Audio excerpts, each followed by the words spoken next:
बिस्मिल्लाहिर्रहमानिर्रहीम। अस्सलाम वालेकुम। आज 29 सितंबर बरोज़ बुध हम बात करेंगे दो अहम केसेस के हवाले से। बिलाखिर FIA ने शहबाज शरीफ के ख़िलाफ़ वो कार्रवाई की है जो बहुत पहले कर लेनी चाहिए थी, और FIA ने जो लीगल नोटिस भेजा है उसमें जो चीज़ें, और ये लीगल नोटिस कहाँ पे भेजा है शहबाज शरीफ के। और शहबाज शरीफ को सबसे ज़्यादा तकलीफ़ इस बात की है कि जिस एड्रेस पर नोटिस भेजा गया FIA का वो बड़ा ही अहम है, और उस पर शहबाज शरीफ ने सख्त रद्द-ए-अमल दिया है। और साथ शहबाज शरीफ से जो सवालात पूछे गए हैं, और शहबाज शरीफ को 9 अक्टूबर से पहले शहबाज शरीफ के गिर्द जो घेरा तंग किया गया है FIA की तरफ से, बड़ी अहम तफसीलात हैं जो मैं आपके साथ शेयर करूंगा। और मैं ये समझता हूं कि वो जो एक जाली खुशी मना रहे थे और मिठाइयाँ तकसीम कर रहे थे, FIA ने उनकी खुशियाँ ख़त्म कर दी हैं, तबाह कर दी हैं। बड़ी अहम तफसीलात मैं आपके साथ शेयर करूँगा। साथ हम बात करेंगे जो आज की खुशखबरी है वो ये है कि ज़ाकिर जाफ़र और उसकी वाइफ इस्मत की दरख्वास्तें खारिज हो गई हैं। इस्लामाबाद हाई कोर्ट ने उनकी दरख्वास्त ज़मानतें मुस्तरद की हैं। मैंने आपको जब इन दरख्वास्तों पर समाअत हुई थी, अब जानते हैं कि शरीफ ख़ानदान ने अपना वकील भेजा था, और जो आदम जी से ताल्लुक़ है इस्मत का, और साथ जो मियां मंशा के साथ उनका एक बिज़नेस पार्टनरशिप है और उनका एक ताल्लुक़ है, और फिर शरीफ ख़ानदान के साथ भी उनका ताल्लुक़ जुड़ा हुआ है।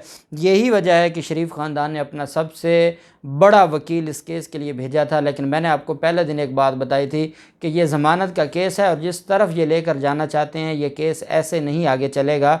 और चाहे ये एक हफ़्ता बहस कर लें, होगा वही जो कानून के मुताबिक होगा। और साथ वो जो ये दलील दे रहे थे कि जो ज़ाकिर जाफ़र हैं वो मौके पर मौजूद नहीं थे, या ज़ाकिर जाफ़र को कत्ल के बाद पता चला, और कत्ल के बाद अगर उन्होंने कत्ल के सबूत मिटाने की कोशिश की है तो वो अलग जुर्म है, उसका इस जुर्म के साथ ताल्लुक़ नहीं है। मैंने आपको बताया था कि ये इतना आसान नहीं है। वो जो मुलाजमीन थे ज़ाकिर जाफ़र के, चाहे वो माली है, चाहे वो खानसामा है, चाहे वो गार्ड है, चाहे वो ड्राइवर है, वो सारे के सारे ज़ाकिर जाफ़र के मुलाजिम थे। ज़ाहिर जाफ़र की तो औकात ही नहीं थी।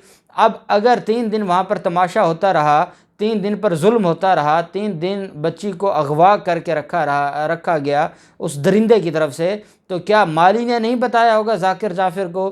क्या जो वहाँ पर खानसामा है या ड्राइवर है उन्होंने नहीं बताया होगा? सब ने बताया है, और सब के बताने के बावजूद ज़ाकिर जाफ़र इस सारे मामले में एयानत जुर्म करते रहे हैं और अपने बेटे को बचाते रहे हैं। और फिर जब कत्ल हुआ तो उसके बाद थेरापी वर्क्स के मालिक को भेजा, और जो वहाँ पर क्राइम सीन है उसको साफ़ करने की कोशिश की, जिसमें वो नाकाम हुए। जस्टिस आमिर फ़ारूक साहब ने ज़ाहिर जाफ़र के वालिदैन की दरख्वास्तों से मुतल्लिक़ केस का फ़ैसला जो महफूज किया था उसको सुनाया, जिसमें कहा गया कि बादी नज़र में ज़ाहिर जाफ़र के वालिदैन एयानत जुर्म के मुर्तकिब हुए हैं। वालिदैन जानते थे कि ज़ाहिर जाफ़र ने लड़की को यरगमाल बना रखा है। इस्लामाबाद हाई कोर्ट ने अपने फ़ैसले में लिखा कि मालूमात होने के बावजूद वालिदैन ने पुलिस को इत्तला नहीं दी। अगर वो पुलिस को इत्तला दे देते और मौके पर पुलिस पहुंच जाती तो इतना बड़ा जुल्म ना होता, इतना बड़ा वक़ूआ ना होता, और वहाँ पर ये सारे के सारे मामलात ना होते। साथ अदालत ने कहा कि इनके चौकीदार को पता था, और चौकीदार के बयान के मुताबिक चौकीदार ने ज़ाकिर जाफ़र को इन्फॉर्म किया था, और ज़ाकिर जाफ़र ने उसके बाद थेरापी वर्क्स के मालिक को आगाह किया। लेकिन उसके बावजूद ज़ाकिर जाफ़र ने पुलिस को नहीं बताया, जो कि इंतहाई मुजरमाना अमल है। अदालत ने अपने तफसीली फ़ैसले में सुप्रीम कोर्ट के फ़ैसलों का भी हवाला देते हुए लिखा कि सुप्रीम कोर्ट कह चुकी है एयानत कत्ल भी कत्ल करने जैसा ही संगीन जुर्म है। एयानत जुर्म इनडायरेक्ट भी हो सकती है, जिसके लिए वाक़याती शहादत काफ़ी है। इनडायरेक्ट से मुराद ये है कि जब मुलज़िम का बाप और ज़ाकिर जाफ़र का वकील ये कहता है कि वो उस वक्त कराची में मौजूद थे जब ये कत्ल हो रहा था, तो ये लाजमी नहीं है कि वो मौके पर मौजूद था और मौके पर ही उसने कोई उनकी हेल्प की हो, बल्कि ये इनडायरेक्ट भी हो सकती है। और इसके ऊपर सुप्रीम कोर्ट की जजमेंट्स हैं, और सुप्रीम कोर्ट इस मामले पर बहुत क्लियर है।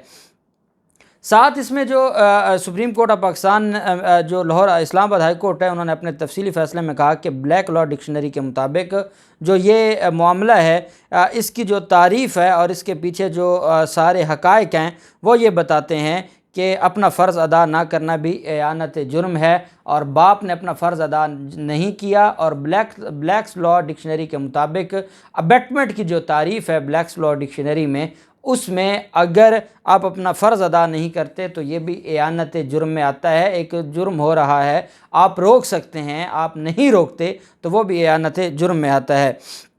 अदालत ने अपने फैसले में यह भी कहा कि ज़ाहिर जाफ़र ने बयान में कहा कि मैं अपने वालिद को कत्ल से पहले आगाह कर चुका था। ज़ाहिर जाफ़र का बयान काबिल कबूल है या नहीं, फैसला ट्रायल कोर्ट ने करना है। ट्रायल कोर्ट को 8 हफ्तों में केस का ट्रायल मुकम्मल करने की हदायत की गई है। ये सबसे अहम काम किया है ऑनरेबल जो इस्लामाबाद हाई कोर्ट है। इस्लामाबाद हाई कोर्ट ने सिर्फ ये नहीं किया कि उन कातिलों की दरख्वास्त ज़मानतें खारिज की हैं। मैंने आपको बताया था कि अबैटमेंट का जो कानून है 109 पाकिस्तान पिनल कोड के तहत जब जुल्फ़कार अली भुट्टो को फांसी दी गई थी अहमद रज़ा कसूरी के वालिद के कत्ल में, तो वो कोई डायरेक्ट कत्ल नहीं था, 302 का इल्ज़ाम नहीं था, बल्कि 109 का इल्ज़ाम था जुल्फ़कार अली भुट्टो पर अबैटमेंट का, और अबैटमेंट में फांसी दी गई थी। और कानून ये कहता है कि अगर कोई एयानत जुर्म करता है तो जो असल जो मुजरिम है, जो उसको सज़ा मिलेगी वही उसके अबैटर को मिलेगी, वही एयानत जुर्म करने वाले को मिलेगी। और यही अदालत ने डिस्कस किया है। और साथ अदालत ने 8 हफ्तों का ट्रायल कोर्ट को हुक्म जारी कर दिया है कि 8 हफ्तों के अंदर अंदर इस केस की समाअत को मुकम्मल किया जाए।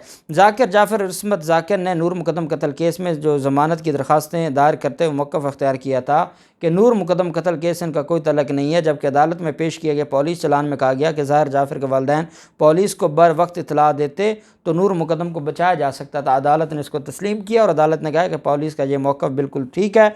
अब इनके साथ हुई ये है कि शरीफ ख़ानदान का वकील करके वैसे तो सिर्फ ज़मानत खारिज होती, जितना 5 दिन अदालत को खपाया है ख्वाजा हारिस साहब ने, तो अदालत ने ना सिर्फ ज़मानत खारिज की है बल्कि डायरेक्शन भी दे दी है कि 8 हफ्तों के अंदर अंदर ट्रायल कोर्ट इस केस का फ़ैसला सुनाए। 8 हफ्तों से मुराद आप कह रहे हैं तकरीबन 2 माह के अंदर अंदर इस केस का फ़ैसला सुनाया जाए। और यही पूरी कौम की ख्वाहिश थी कि इन दरिंदों को जल्द अज जल्द ट्रायल मुकम्मल किया जाए और इनको सज़ा सुनाई जाए, और जब तक सज़ा नहीं सुनाई जाती इनको जेल में रखा जाए। ये भी अदालत ने अपने फ़ैसला में लिखा है, जो कि बड़ा खुश आइंद है और जिसकी जितनी तारीफ़ की जाए वो कम है। और हम इस्लामाबाद हाई कोर्ट का शुक्रिया अदा करते हैं कि जो हमारी ख्वाहिश थी, हमारा मुतालबा था इंसाफ का, अल्हम्दुलिल्लाह वो पूरा हुआ और इन कातिलों को इनकी दरख्वास्तें खारिज हुईं। फिर जाली अकाउंट्स केस का मामला है। FIA का शहबाज शरीफ को एक और नोटिस, लीगल नोटिस जारी किया गया है। आप जानते हैं शहबाज शरीफ 2 दिन से एक ही काम कर रहे हैं, और वो शहबाज शरीफ हूँ, मरीम नवाज़ हूँ या नवाज़ शरीफ हूँ या उनके जो खादमीन हैं, वो एक ही काम कर रहे हैं कि नेशनल क्राइम एजेंसी ने हमें क्लीन चिट दे दी है और इस वजह से हमारे सारे गुनाह धुल गए हैं, और हमारे चाहे वो पाकिस्तान में गुनाह थे चाहे वो बरतानिया में को गुनाह थे, सारे धुल गए हैं नेशनल क्राइम एजेंसी के उस जो तहकीकात हैं जिसमें 2 अकाउंट्स के हवाले से कहा गया है। अब वो 2 सफ़ात का ऑर्डर है, वो मैंने आपको तफसीलन पढ़ के सुनाया है। उसमें कहीं ऐसा जिक्र नहीं है कि शहबाज शरीफ को मनी लॉन्ड्रिंग के मामलात में कहीं को रिलीफ दिया गया। वो सारे का सारा झूठ का पलंदा था। अभी शहबाज शरीफ और शहबाज शरीफ ख़ानदान ये झूठा तमाशा कर ही रहा था, और ये झूठा जो एक जालसाजी करके वो खुशी मनाए रहे थे कि FIA ने उनकी खुशी को तबाह बर्बाद कर दिया। वो कैसे? FIA ने लीगल नोटिस भेजा जिसमें कहा कि 57 जाली बैंक अकाउंट से 25 अरब रुपए की ट्रांजैक्शन की गई है। आपने उसका जवाब नहीं दिया। FIA ने कहा कि अच्छा, FIA ने ये जो नोटिस है ये शहबाज शरीफ के अपोजिशन लीडर का जो चैम्बर है कौमी असम्बली में, वहाँ भी फैक्स किया और वहाँ भी भिजवाया है, जिस पर पाकिस्तान मुस्लिम लीग नून यह कह रही है कि FIA को शहबाज शरीफ के चैम्बर में नहीं भिजवाना चाहिए था, उनकी रिहाइश गाह पर ही भिजवा देते वही काफ़ी था, लेकिन उन्होंने रिहाइश गाह पर भी भिजवाया, चैम्बर में भी भिजवाया, जिसकी वजह से शहबाज शरीफ कहते हैं कि मेरे ओहदे की इंसल्ट की गई है। FIA नोटिस में कहा गया कि 25 अरब रुपए मनी लॉन्ड्रिंग की तहकीकात कर रहे हैं। 57 जाली बैंक अकाउंट से 25 अरब रुपए की ट्रांजैक्शन की गई। जाली अकाउंट्स रमज़ान शुगर मिल्स के चपड़ासी और क्लर्कों के नाम पर थे। नोटिस में कहा गया कि जाली अकाउंट से 55,894 ट्रांजैक्शंस की गई। शहबाज शरीफ को जवाब जमा करवाने के लिए मुतअद्दिद मौका दिए गए। 18 दिसंबर 2020 को कोट लखपत जेल में शहबाज शरीफ को 5 सवाल दिए गए। शहबाज शरीफ ने सवालों के जवाब में कहा कि यह जाली केस है और कानूनी मुशावरत के बाद जवाब का वादा किया था। ये अदालत FIA ने कहा कि आपने ये जवाब दिया था 2 लाइनों का। FIA का कहना है कि 8 जनवरी 2021 को एक बार फिर वही 5 सवाल शहबाज शरीफ आपको दिए गए। शहबाज शरीफ की जानिब से कहा गया कि ये एक मन घड़त केस है, और ये भी कहा कि अभी तक लीगल टीम से मुशावरत नहीं कर सके। मुशावरत के बाद लीगल मुशीर अता तारड़ जवाब जमा करा देंगे। FIA की टीम को जेल आने की ज़रूरत नहीं है। नोटिस के मुताबिक 2 फरवरी 2021 को तफसीली जवाब की जगह आधे सफ़े का जवाब जमा करवाया गया शहबाज शरीफ की तरफ से। 15 जून 2021 को शहबाज शरीफ को मज़ीद 20 सवाल भिजवा दिए, जिसके जवाब में शहबाज शरीफ ने कहा उनका ख़ानदानी कारोबार से लेना देना नहीं है और शहबाज शरीफ ने सवालात के जवाबात नहीं दिए, ना ही तहकीकात में कोई ताउन किया। FIA ने मज़ीद कहा कि बैंकिंग कोर्ट ने शहबाज शरीफ आपको तहकीकात में तावन का हुक्म दिया है। शहबाज शरीफ ने दावा किया कि उनका ख़ानदानी कारोबार से कोई तल्लक नहीं, जबकि शवाहिद हैं ख़ानदानी कारोबार को मनी लॉन्ड्रिंग के लिए इस्तेमाल किया गया। नोटिस में कहा गया कि बताया जाए शहबाज शरीफ ने रमज़ान शुगर मिल्स फ़ंड से फ़ायदा उठाया कि नहीं, और जो आपके अकाउंट्स में ट्रांजैक्शन हुई है उसका भी आपको जवाब देना होगा, ये भी FIA ने पूछा। फिर FIA ने जो इसमें शहबाज शरीफ से जो इस्तफसार किया और शहबाज शरीफ से जो सवाल किया, उसमें यह कहा गया कि आप FIA ने अपने सवालनामे में कहा कि इस दौरान आपने वकला को अपने ही बैंकों के ज़रिए पैसे भिजवाए और ये उन अकाउंट्स से आपने पैसे भिजवाए जिनका केस चल रहा है, अपने वकला को आपने पैसे ट्रांसफ़र किए। तो आप कैसे कह सकते हैं कि आप उन बैंकों को, उन अकाउंट्स को नहीं जानते, या वो आपके ख़ानदान के हैं, आपके नहीं हैं, आप उनको इस्तेमाल नहीं करते? ये कैसे हो सकता है? अदालत ने FIA ने कहा इसका भी आपके पास जवाब होना चाहिए और जवाब आपको देना पड़ेगा।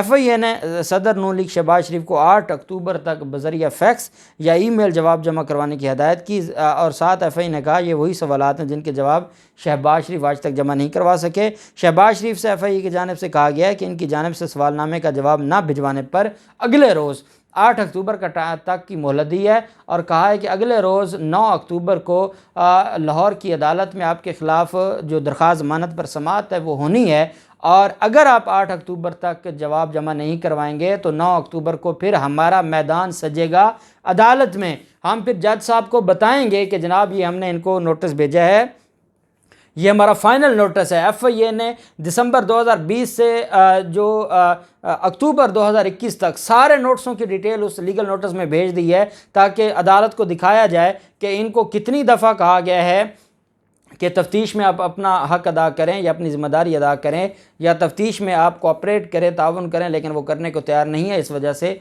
इनको मज़ीद माफ़ी नहीं दी जा सकती और जब तक इनकी दरख्वास्त ज़मानत खारिज नहीं होती इनको माफ़ी नहीं मिलनी चाहिए। मैं ये समझता हूँ कि FIA के इस काम की वजह से और जो पहले FIA बैंकर्स के बयानात कलम बंद करने के हवाले से पूरे मामले को मशकूक कर चुका है शहबाज शरीफ के ख़िलाफ़, अब FIA का ये जो खेल है ये शहबाज शरीफ के गले पड़ेगा और उनकी ज़मानतें खारिज होंगी। अब देखते हैं कि क्या जवाब देते हैं, क्या उनकी तरफ से रिस्पांस आता है। जो भी तफसीलात होंगी आपके साथ शेयर करते रहेंगे। अल्लाह पाक पाकिस्तान का मुनासिर हो। बहुत शुक्रिया। अल्लाह हाफ़िज़। पाकिस्तान ज़िंदाबाद।